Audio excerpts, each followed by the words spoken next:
We are officially at the gotta have it moment. Georgia and Tennessee, both teams are going to need to win this game. It's legacy time for Carson Beck. And a lot of, you can say the same thing about Mikael Williams, Jalen Walker. It's do or die time. Tennessee comes into this game with a loss, not two. And if we've learned anything from the college football playoff, besides them just having no idea what they're doing, they value not losing more than winning. So this is a big opportunity for Georgia. I think it's very simple. If you don't win, I don't see any. I really cannot imagine Georgia being in the playoff. It's just not going to happen. Okay, so unless there's just the floor falls out in the Big Ten, which is they're running out of games to lose up there. Secondly, if you win, I could see a scenario where Georgia gets left out. I just am not sure that I believe that will happen. There will be a complete revolt if you were to win, this game, the Texas game, the Clemson game, and you go 10-2 in the SEC and you don't get in. But that could happen in Tennessee, which is wrong. I'm just going to tell you that's wrong. The loser of this game is probably, I would say, almost certainly one of the top 12 teams in the country. But that's not how this thing is set up. So we arrive in Athens. Saturday night is going to be cold for once. If you've not gotten your sweatshirts from Red Zone, you can go pick them up tomorrow on Clayton Street downtown in Athens when you're sort of wandering around in your Larry Munson negativity. Drop by and see Scott and Mindy. They'll have everything you need. They got a bunch of new shirts in. They're right at the front there. So make sure that you're checking them out. But look, Georgia is a significant favorite in this game. It's not 17 points or something like it's going to be for Georgia Tech, but they're a pretty substantial favorite in this game, even without ETN, with the notion that Cash Jones, the other, one of the top three running backs, could not play in this game. You're leaving yourself with Nate Frazier and probably Dwight Phillips. So this is going to be a lot on Carson Beck for sure. It does look like Nico's probably going to play for Tennessee, but Tennessee's really struggled in two things. A, offensively away from Neyland Stadium, and B, just on the road, generally speaking, under Josh Heupel. But he's done such a good job at Tennessee. He's done such a good job at Tennessee. But this is a hard ask for the Vols. I'll just tell you right now, this is a tough ask. They've not won in Athens since 16, which I really don't think that matters. I think, what happens if Nico can't go or gets a shot early in the game, which I hope does not happen, and he's out? That'd really be problematic for Tennessee. But both these offenses are really struggling. They're going up against two of the best defenses in the country. Tennessee's run defense has been pretty good. But I do think sometimes people are overdoing it with that. And what I mean by that is, if you go look at their games, and I wrote about this over on Dawg Post and Final Feelings. I wrote 16 or so, I think it was almost 1,700 words that I wrote. So I think you're talking about 3,500 or so words about this game. If you're a hardcore Georgia fan, you need to be a member over at Dawg Post. You're not going to get this sort of information, this sort of take commentary from anybody else. You want to watch idiots talk on television or on your phone? Hey, that's what TikTok and all that's for. That's great. Go do your thing. But if you want to get the information and the view of the world from people who have been doing it for 25 years, Dawg Post is the place for you. And in Final Feelings, what I talked about was,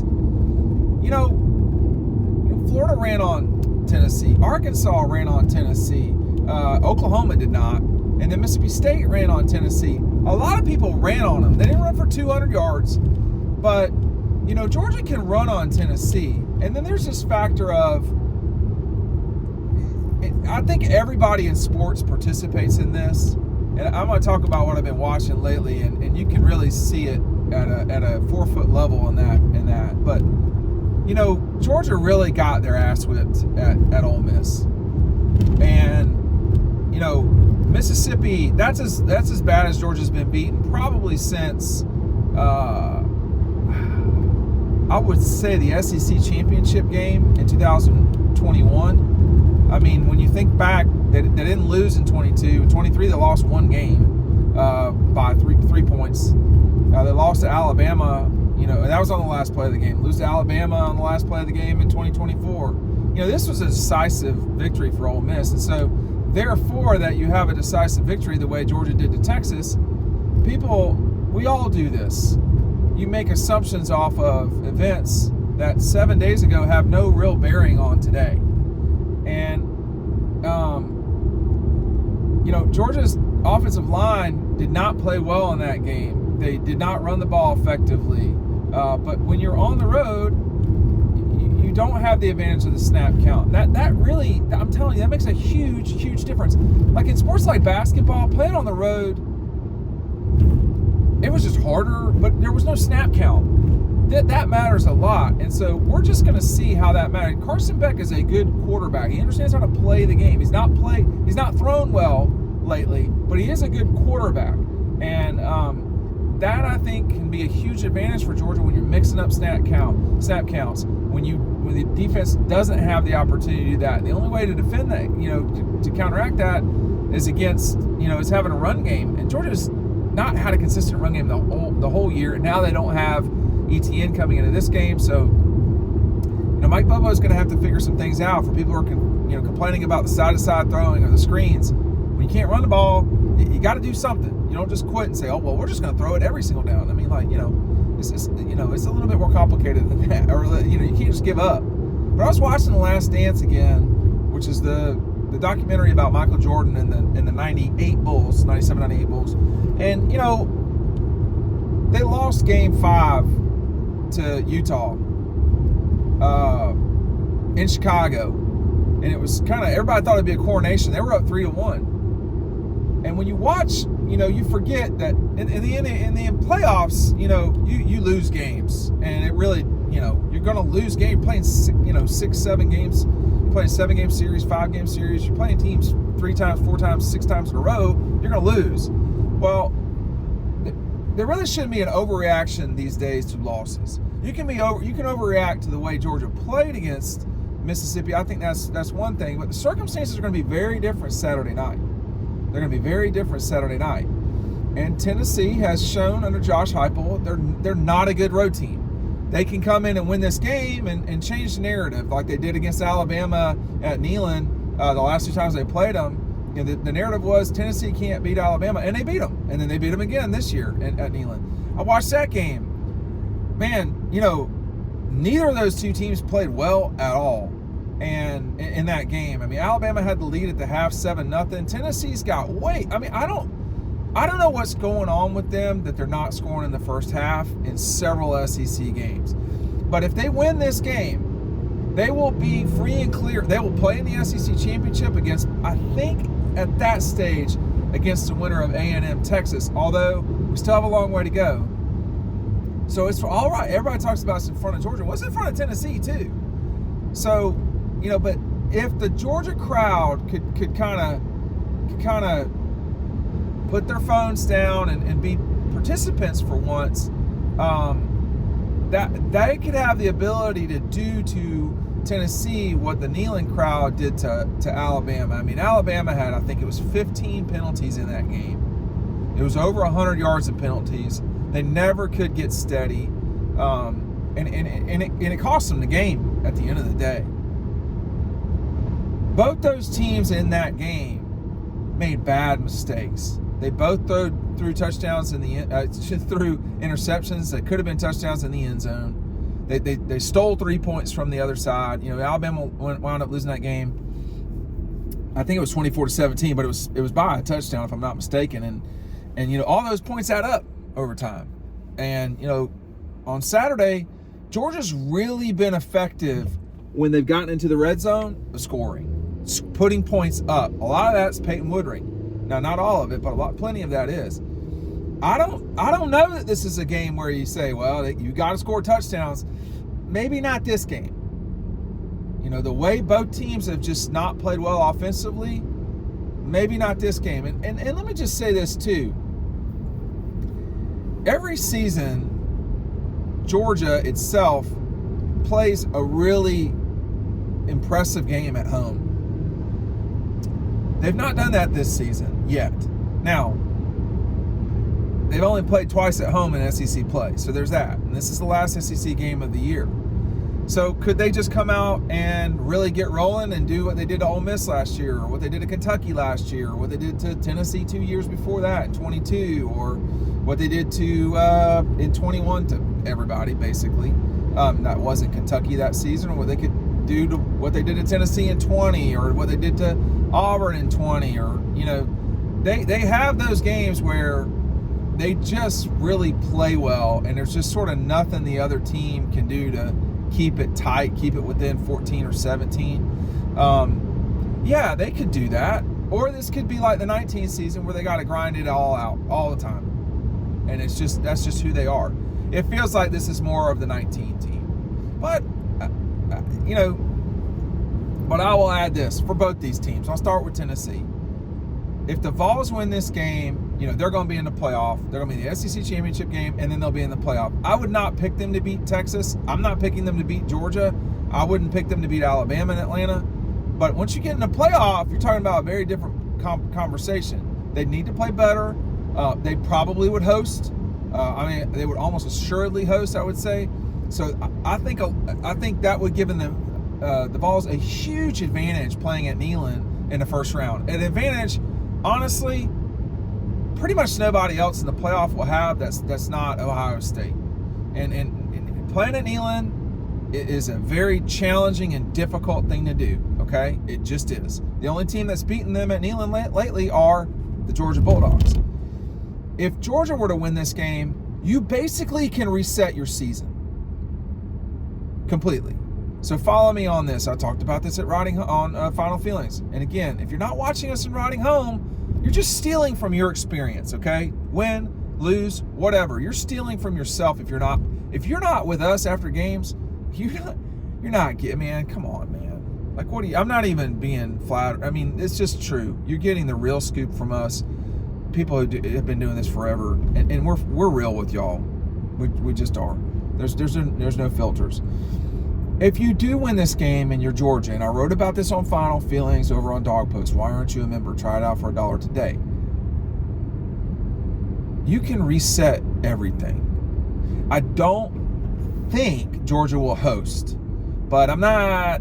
Let's just let these games play out and we'll just see, okay? I think right now, with the way it's going to lay out, there's too many teams in front of Georgia for them to host in the Big Ten, okay? Because Indiana, Ohio State, the Oregon-Ohio State loser, Indiana, and Penn State, those three teams will probably all host. Now, not certainly, but then you still got Notre Dame out there. It is possible, I don't think it's probable, it is possible that the SEC just doesn't play a home playoff game.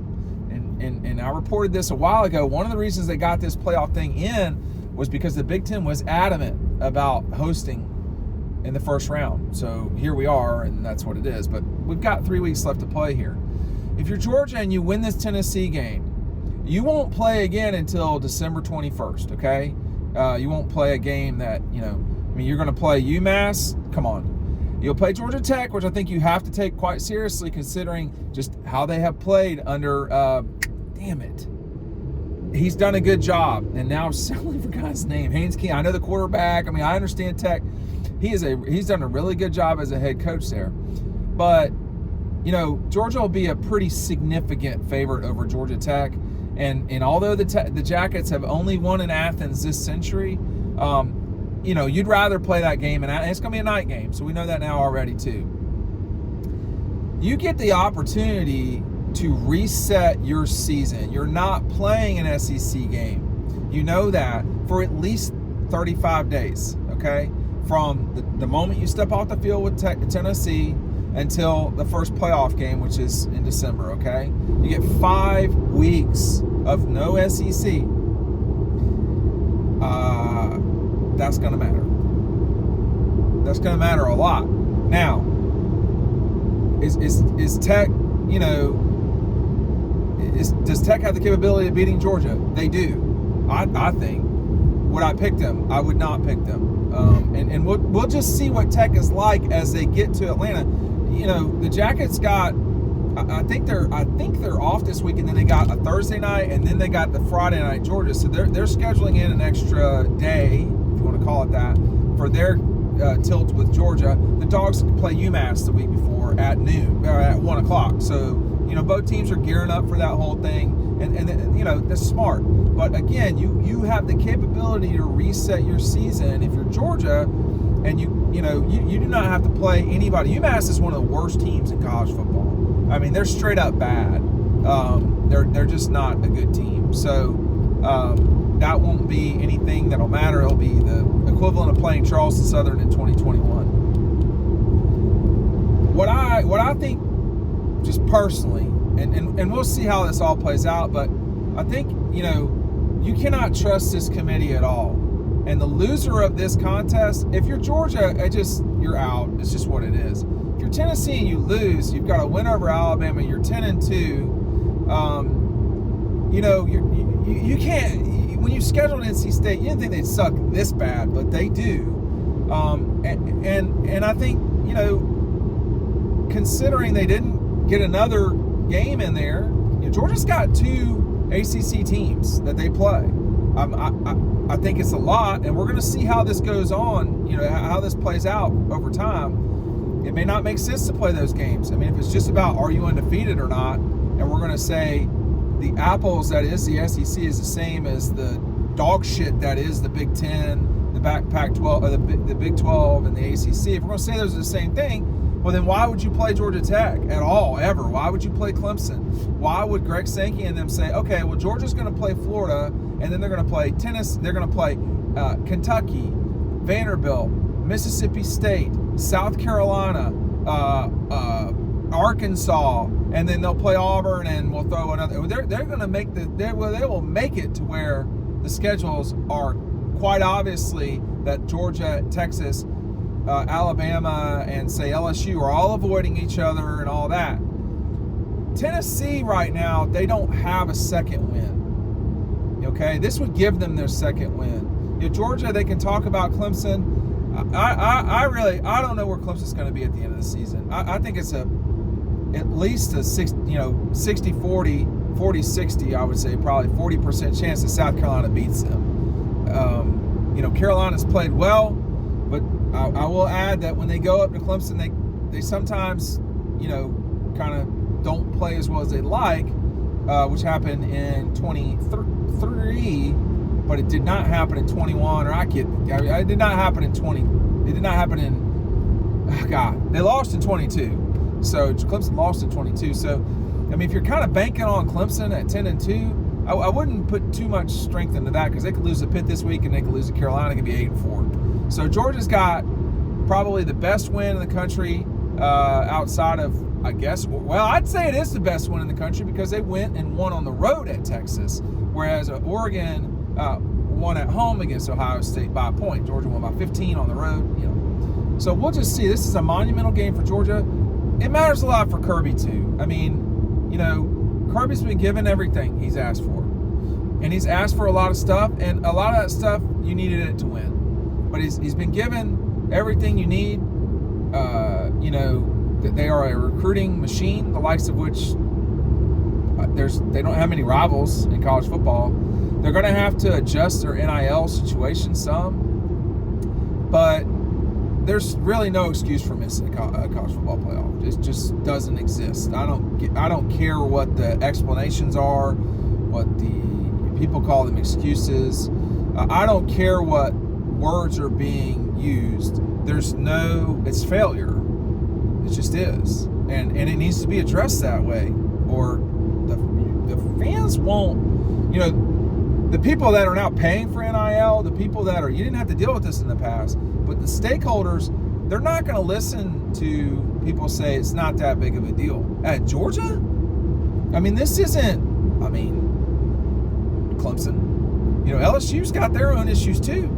So, USC, LSU.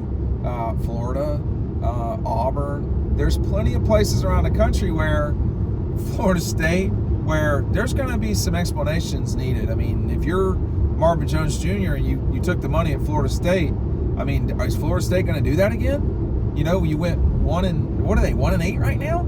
So, and not even showing up. So, this is a huge moment at Georgia. I expect them to win. I don't think they'll win. I expect them to win. They're a 9.5-point favorite. Las Vegas obviously feels like Nico is going to play. You want to watch on Saturday morning. If you see the Georgia line go to 13, something's going on there with Nico, okay? You see Etienne not playing, and the line kind of shrugged it off and said, all right, we'll go from 10 to 9.5. But everybody's sort of solidly 9.5. You're a home favorite at 9.5. If you're a home favorite at 4, you should win. Texas was a home favorite at 4 against Georgia, did not win. You heard me earlier this year. I talked about Georgia's favorite against Alabama. Alabama should really win this game. You heard me last week with the Ole Miss to say this is a game Georgia can lose. Georgia should win this game against Tennessee. Now, it doesn't mean they will. And again, Josh Heupel's done a really good job. I would not be floored at all if Georgia lost this game, but this is a game that matters a lot to Georgia, matters a lot to Tennessee too. That if Tennessee loses this game and it knocks them out, well, let me just go on this rant real quick too.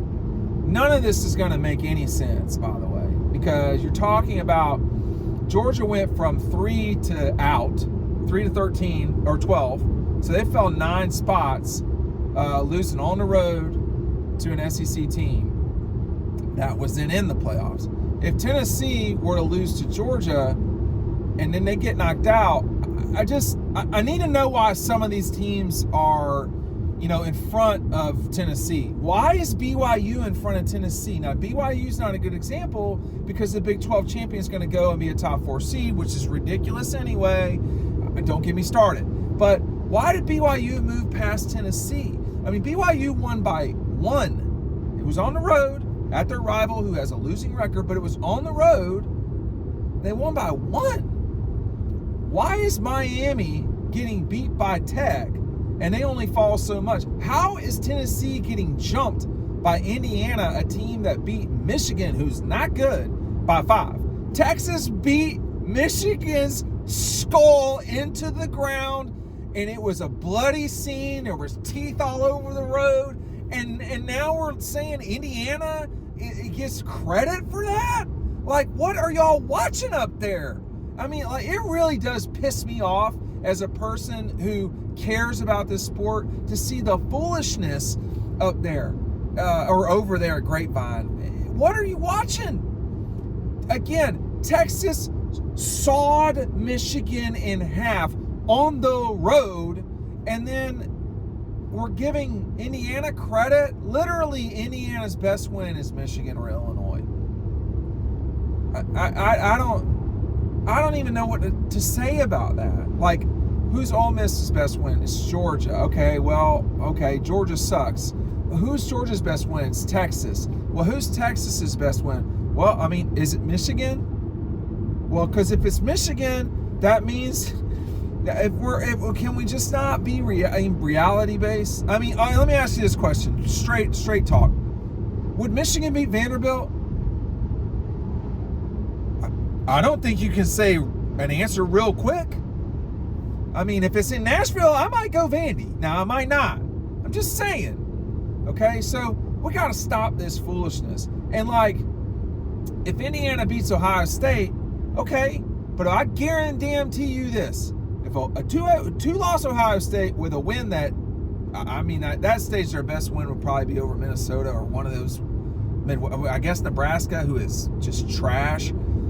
They'd be, I mean, so you see what I'm saying? And people say, oh, I saw the coach at SMU, and we got all this. And then, hey, man, you've been an assistant in the SEC. Don't try to fake this with other people, acting like the ACC is on the same level as the SEC. To your credit, you didn't go that far, but you tried. You tried to pull the wool over people's eyes about the ACC and the Big 10 and the Big 12. Man, line it up, bro.